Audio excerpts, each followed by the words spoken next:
Hello students, this is Simbala from Maharaja Agharshan School, Hisar. Today we are going to study Civics chapter 4 of class 10th. After the end of this video, I will give you homework which will be checked once the school reopens. आज हम शुरू करते हैं हमारे 4th chapter का second part, सांप्रदायिकता। सांप्रदायिकता किसे कहा जाता है कि जब एक धर्म के विचारों को दूसरे धर्म के विचारों से श्रेष्ठ माना जाता है तो उसे सांप्रदायिकता कहते हैं। यानी कि जब किसी एक धर्म के लोग अपने विचारों को श्रेष्ठ और दूसरे के विचारों को हीन समझने लगते हैं तो वो सांप्रदायिकता की स्थिति कहलाती है। सांप्रदायिकता राजनीति में अनेक रूप धारण कर सकती है। यानी कि विभिन्न तरह की सांप्रदायिक राजनीति का वर्णन इस प्रकार है। फर्स्ट है धार्मिक श्रेष्ठता का अंधविश्वास। सांप्रदायिकता की सबसे आम अभिव्यक्ति हमारे दैनिक जीवन में दिखाई देती है। इनमें धार्मिक पूर्वाग्रह, धार्मिक समुदायों के बारे में बनी धारणाएं एवं एक धर्म को दूसरे धर्म से श्रेष्ठ मानने की मान्यताएं सम्मिलित है। ये चीजें इतनी आम है कि अक्सर हम इन पर गौर नहीं करते, लेकिन जबकि ये हमारे भीतर ही बैठी होती है। उत्तरी आयरलैंड में कैथोलिक व प्रोटेस्टेंट पंथ के अनुयायियों का टकराव इसी सांप्रदायिकता का उदाहरण है।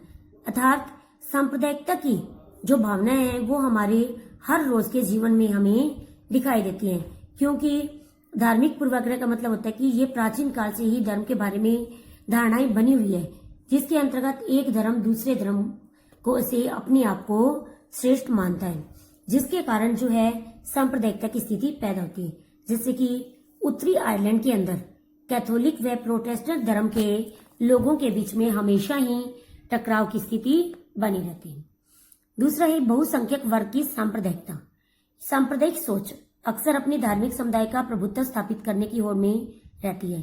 यानी कि सांप्रदायिक सोच यानी अपने धर्म को श्रेष्ठ मानने की जो भावना है वो, और अपने धर्म को का प्रभुत्व स्थापित करना, अपने धर्म को आधिपत्य स्थापित करने की जो लोगों के अंदर होड़ है वो हमेशा ही बनी रहती है। इसके अंतर्गत जो लोग बहुसंख्यक होते हैं वो बहुसंख्यकवाद का रूप ले लेते हैं, और दूसरी तरफ जो अल्पसंख्यक समुदाय के लोग होते हैं उनके अंदर हमेशा ही ये एक विश्वास बना रहता है और ये इच्छा हमेशा बनी रहती है कि वो अपनी एक राजनीतिक इकाई बनाए। तो जिसके कारण जो है, जैसे कि श्रीलंका के उदाहरण में हमने देखा था, श्रीलंका के अंदर सेली समुदाय जो बहुसंख्यकवाद था उसने जब तमिलों के साथ गलत किया, उनकी भावनाओं को ठेस पहुंचाई, तो तमिल लोगों ने भी जो है अपने लिए अलग अलग समुदाय बनाने की मांग रखने लगे। सांप्रदायिक आधार पर राजनीतिक गोलबंदी, यह सांप्रदायिकता का दूसरा रूप है। यानी इसके अंतर्गत जो है धर्म के पवित्र प्रतीक, यानी कि धर्म के आधार पर लोग, चाहे वो धर्म गुरुओं के माध्यम से हो या धार्मिक प्रतीकों के माध्यम से, जो है लोगों के अंदर यह भावना कि अपने धर्म के लिए ये सब करना जरूरी है। अगर हम अपने धर्म को मानने के लिए अगर कुछ ऐसे कार्य नहीं करेंगे तो जो है इसका हमें गलत परिणाम भोगना पड़ेगा, जिसके कारण लोगों के अंदर डर बैठ जाता है और वो लोग जो है अपने उसी धर्म को मानने के लिए, उस धर्म को फैलाने के लिए मजबूर हो जाते हैं। चुनावी राजनीति में एक धर्म के मतदाताओं का अपने धर्म के हितों की रक्षा के लिए इस तरह की भावनाएं पैदा होना आम बात है। फोर्थ पॉइंट हमारा सांप्रदायिक हिंसा। सांप्रदायिक हिंसा यानी कि धर्म के नाम पर लड़ाई झगड़ा। कई बार सांप्रदायिकता जो है सबसे गंदा रूप लेकर हमारे सामने आते हैं। सांप्रदायिकता का सबसे गंदा रूप है जो है जब देश के अंदर दंगा, हिंसा और नरसंहार यानी कि बहुत ही ज्यादा मात्रा में खून खराबा होता है। ऐसा ही हमारे देश के विभाजन के समय हुआ। जब भारत और पाकिस्तान अलग हुए थे तो देश में अनेक भयावह सांप्रदायिक दंगे हुए, यानी कि धर्म के नाम पर लोगों ने संप्रदाय के आधार पर बहुत ज्यादा मात्रा में मारपीट की, और आजादी के बाद भी इस तरह की अनेक बार घटनाएं हमें देखने को मिली है जो कि धर्म के आधार पर हुई है, जिन्हें सांप्रदायिक हिंसा के नाम से जाना जाता है। नेक्स्ट टॉपिक है हमारा धर्मनिरपेक्ष शासन। धर्मनिरपेक्ष शासन का मतलब है कि भारतीय राज्य ने, यानी कि भारत देश ने किसी भी धर्म को राजकीय धर्म के रूप में स्वीकार नहीं किया है। जैसे श्रीलंका के अंदर बौद्ध धर्म, पाकिस्तान में इस्लाम धर्म और इंग्लैंड में ईसाई धर्म जो है उनको विशेष दर्जा प्राप्त है। इसके विपरीत भारत के संविधान के अंदर किसी भी धर्म को विशेष दर्जा नहीं दिया गया, यानी कि भारत में सभी धर्मों को बराबर का सम्मान। सेकंड है कि संविधान जो है धर्म के नाम पर किसी भी तरह के भेदभाव को अवैधानिक घोषित करता है, यानी कि हमारे संविधान के अंदर धर्म के नाम पर कोई भेदभाव नहीं किया जाता और धर्म के नाम पर भेदभाव गैर कानूनी माना जाता है। थर्ड है कि संविधान जो है सभी नागरिकों व समुदायों को किसी भी धर्म का पालन करने व प्रचार करने की अनुमति देता है, यानी संविधान जो है सभी धर्म के लोगों को अपने अपने धर्म का पालन करने और उसका प्रचार करने की अनुमति। नेक्स्ट टॉपिक आता है हमारा जाति और राजनीति। जातिगत असमानता, जातिगत असमानता जैसे कि लिंग व धर्म के आधार पर विभाजन तो जो है अनेक देशों में हमारे सामने आता है, लेकिन जाति के आधार पर विभाजन जो है हमें सिर्फ हमारे भारत देश में ही देखने को मिलता है।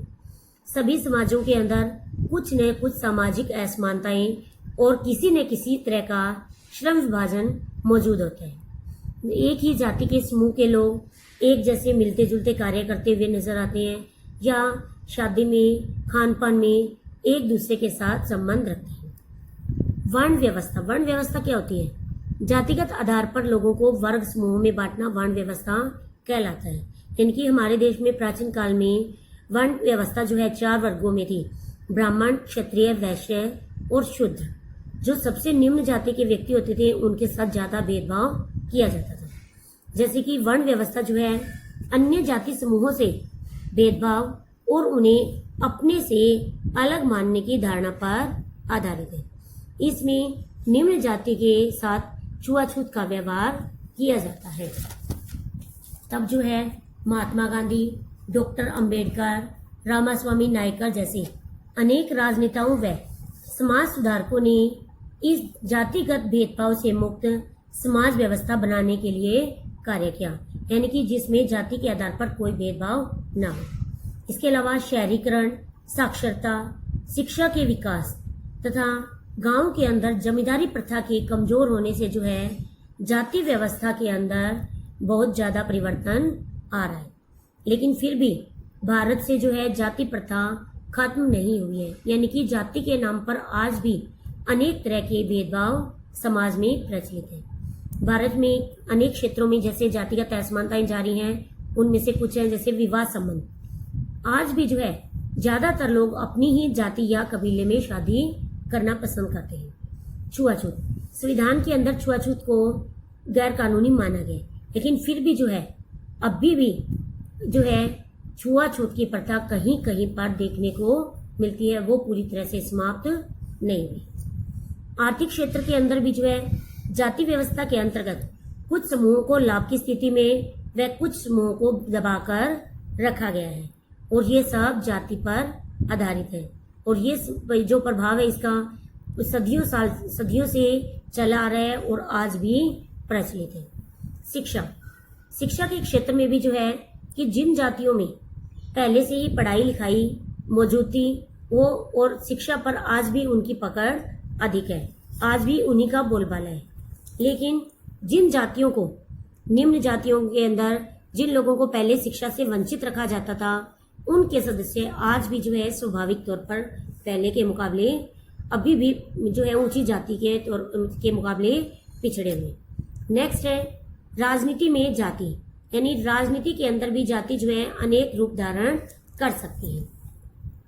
जिस तरह हमने पढ़ा था कि सांप्रदायिकता के अंदर जातिवादी भावनाएं किस तरह प्रचलित है, उसी तरह जो है जाति ही जो है सामाजिक समुदाय के गठन का एकमात्र आधार मानी जाती है। जैसे कि अनेक राजनीतिक पार्टियां चुनाव के समय जब उम्मीदवारों के नाम का चुनाव करती है, चयन करती है, तब जो है जिस चुनाव क्षेत्र से मतदाताओं की जिस जाति के मतदाता ज्यादा होते हैं उसी को ध्यान में रखते हुए उसी जाति के लोगों को जो है वोट देने का, उसका नाम चयन करने का प्रयास करती है, जिससे कि जीतने के लिए उन्हें जरूरी वोट मिल जाए। दूसरा, जातिगत आधार पर कई बार जो है अपराधी किस्म के लोग भी चुनाव जीत जाते हैं, जो देश व लोकतंत्र दोनों के लिए ही नुकसानदेह है, यानी कि देश के नाम को खतरा है। थर्ड है चुनावों के बाद मंत्रिमंडल का गठन भी कई बार जाति के आधार पर होता है, ना कि योग्यता के आधार पर। राजनीतिक पार्टियां व उम्मीदवार जो है मतदाताओं का समर्थन हासिल करने के लिए जो है जातिगत भावनाओं के आधार पर लोगों को उकसाते हैं और उनका वोट हासिल करने का प्रयास करते हैं। लेकिन फिर भी सिर्फ जाति के आधार पर ही भारत में चुनावी नतीजे तय नहीं होते, यानी कि जाति के आधार पर ही सभी व्यक्ति चुनाव जीतकर नहीं आ सकते। जैसे फर्स्ट है विशाल संसदीय चुनाव क्षेत्र। देश के किसी भी एक संसदीय चुनाव क्षेत्र में एक जाति के लोगों का बहुमत नहीं होता, इसलिए हर पार्टी हर उम्मीदवार को चुनाव जीतने के लिए एक जाति और एक समुदाय के अधिक लोगों का विश्वास हासिल करना होता है, यानी कि केवल एक ही जाति के लोगों का नहीं बल्कि सभी जाति के लोगों का उन्हें विश्वास हासिल करके उनके वोट हासिल करने की जरूरत पड़ती है। दूसरा, एक जाति के एक से अधिक प्रत्याशी। अगर किसी चुनाव क्षेत्र से एक जाति का प्रभुत्व माना जा रहा है तो अनेक पार्टियों को उस जाति का उम्मीदवार खड़ा करने से नहीं रोक सकता, यानी कि एक ही जाति के एक से अधिक उम्मीदवार जो है चुनाव क्षेत्र में खड़े हो सकते हैं।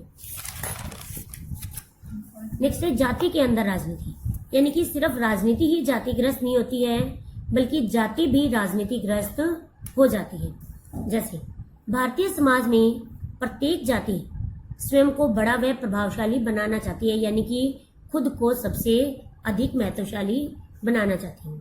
इसलिए पहले वह अपने समूह की जिन उपजातियों को छोटा या नीचा बताकर अपने से बाहर रखना चाहती थी, अब उन्हें अपने साथ लाने की कोशिश करती है, यानी कि समाज में पहले जिन जातियों को छोटा बड़ा बताकर उनसे निम्न व्यवहार किया जाता था, आज जो है उन सबको साथ लाकर राजनीति करने की कोशिश की जाती है। सेकंड है, एक जाति सिर्फ अपने दम पर सत्ता का अधिकार हासिल नहीं कर सकती, यानी कि किसी भी पार्टी को चुनाव जीतने के लिए केवल एक जाति के वोटों की जरूरत नहीं होती है। इसलिए वह अधिक राजनीतिक शक्ति प्राप्त करने के लिए दूसरी जातियों व समुदायों को अपने साथ लाने की कोशिश करते हैं। तो राजनीति में नए किस्म की जातिगत गोलबंदी भी हुई है, जैसे अगड़ा और पिछड़ा।